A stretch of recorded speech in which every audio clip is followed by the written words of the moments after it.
Na leo nikiwa maeneo ya Posta nikaona msafara mrefu sana, watu wengi walionekana wakikitazama kiti kikubwa sana na kuyasoma maneno yaliyokuwa yameandikwa juu ya kile kiti.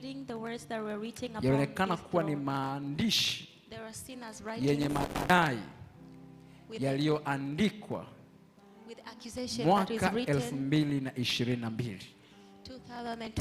Nikaona ule msafara ukitoka Posta na nikauona ukielekea viwanja vya Uhuru, na mbele yao nikaliona gari maarufu la kijeshi.